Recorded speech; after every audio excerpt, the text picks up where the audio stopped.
ఈ భారతదేశ చరిత్రలో ఎవరన్నా స్కూల్స్కు మన పార్టీ కలర్ వేసిందన్న? గ్రామ సచివాలయం పెట్టిండు, వాళ్ళకి ఇచ్చింది 5,000.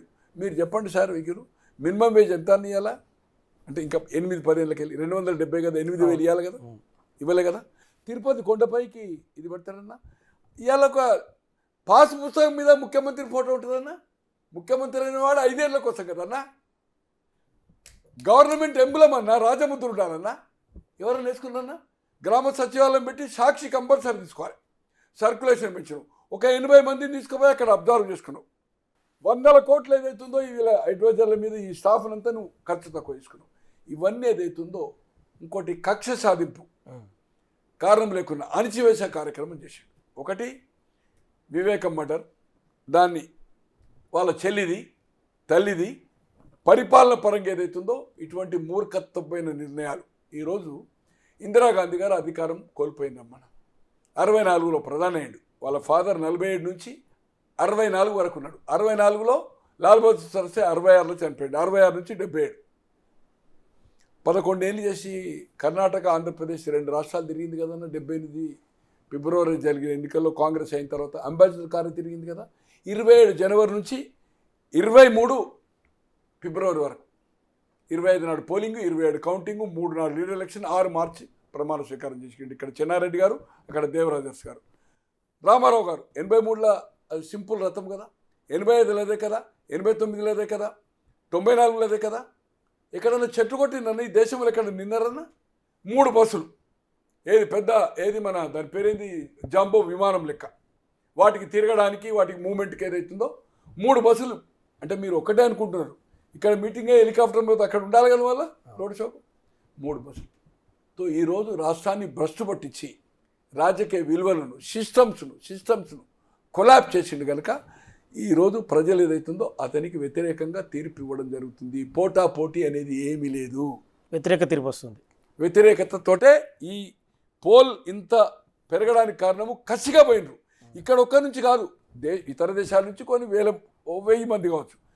తమిళనాడు నుంచి నియర్ అబౌట్ 1,00,000 పోలింగ్. అట్లే కర్ణాటక నుంచి దాదాపు 4-5 లక్షల మంది అంటుండ్రు. 4 to 5 lakhs ఫ్రమ్ కర్ణాటక.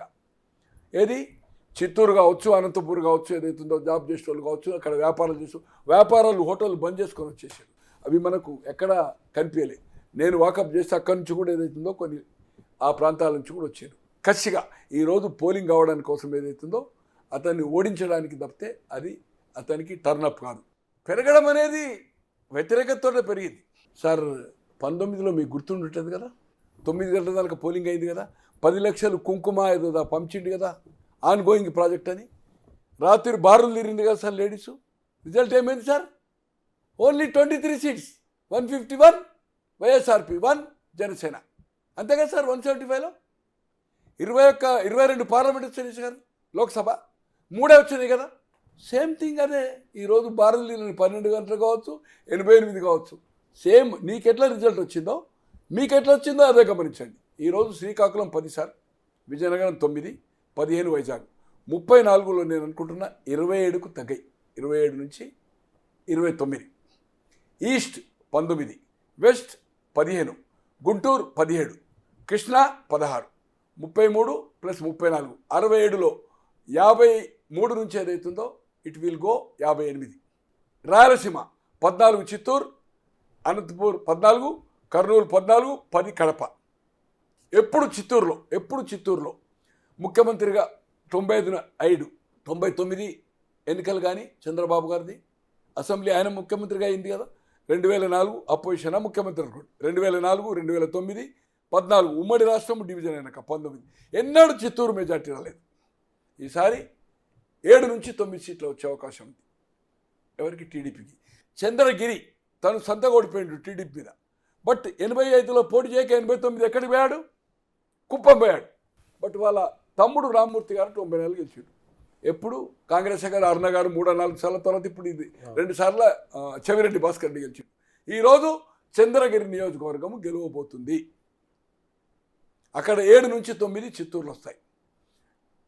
రాయలసీమలో మొత్తం 52లో ఒక 3-4 సీట్లు 25కు తగ్గకుండా 23కు తగ్గకుండా 23 నుంచి ఏదైతుందో 29 కావచ్చు. సేమ్ అట్లే టీఆర్ఎస్ కావచ్చు, 2-3 టీడీపీ కన్నా ఎక్కువ కావచ్చు, 2-3 దీనికన్నా ఎక్కువ కావచ్చు. బట్ అది నెక్ టు నెక్ కింద లెక్క. Minimum 2-20-20 minimum. ఆ 12 ఏదైతుందో డివిజన్ అవుతుంది. చిత్తూరులో మాత్రం ఈసారి ఏదైతుందో 7-9 చంద్రగిరి నియోజకవర్గము గెలవడం ఖాయం. ఎవరు? టీడీపీ. ఈసారి ఓటమి వైఎస్ఆర్పీకి తథ్యం. ఓవరాల్ ఇది రిజల్ట్. పార్లమెంట్ 4-5 బీజేపీ, 6లో 2-2 పవన్ కళ్యాణ్, 19-22 లోక్సభ స్థానాలు, 3-6 మాత్రమే లోక్సభ ఆఫ్ ఇది. దాంట్లో Kadapa is very good chance, Rajampet fight, తర్వాత తిరుపతి, అరకు, కర్నూలు జిల్లాలో ఏదైతుందో నంద్యాల, కర్నూలు 2 డిఫరెంట్ చెప్తున్నారు. అట్లే అనంతపూర్ కూడా, హిందూపూర్ చెప్తున్నారు.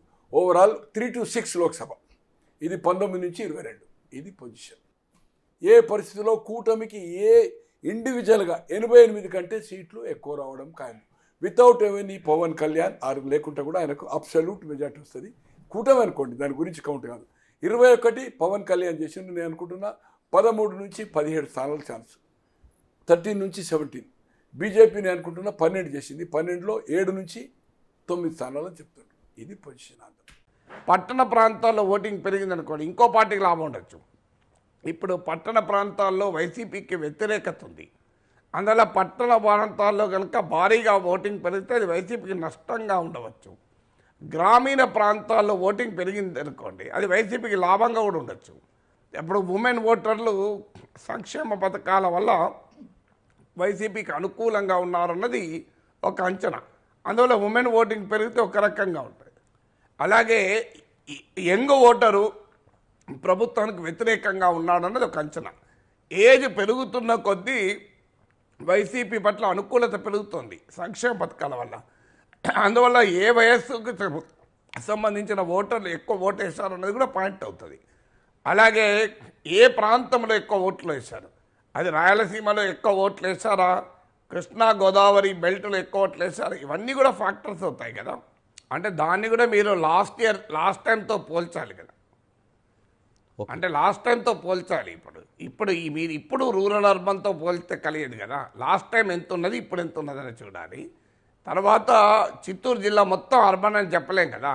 చిత్తూరు జిల్లాలో అర్బన్ ఉంటుంది, రూరల్ ఉంటుంది. ప్రతి కాన్స్టిట్యున్సీలో అర్బన్ ఉంటుంది, రూరల్ ఉంటుంది. ప్రతిదాన్ని రూరల్ కాన్స్టిట్యున్సీ అని తీసుకోలేం మనం. ఇప్పుడు మీరు ఏ నియోజకవర్గం అన్నా తీసుకోండి, ఆ నియోజకవర్గంలో అర్బన్ ఉంటుంది, రూరల్ ఉంటుంది. ఒక పట్టణం మున్సిపల్ ప్రాంతం ఉండొచ్చు, మండల ప్రాంతం ఉండొచ్చు, గ్రామీణ ప్రాంతం ఉండొచ్చు. అందువల్ల దాన్ని ఏ సామాజిక వర్గాలు ఎక్కువ ఉన్న ప్రాంతాలు ఉంటాయి. ఇప్పుడు ఆంధ్రప్రదేశ్కి వచ్చేవరకు ఏంటంటే 2 పార్టీల వెనకాల కులాల వారిగా కూడా ప్రజలు చీలిపోయారు.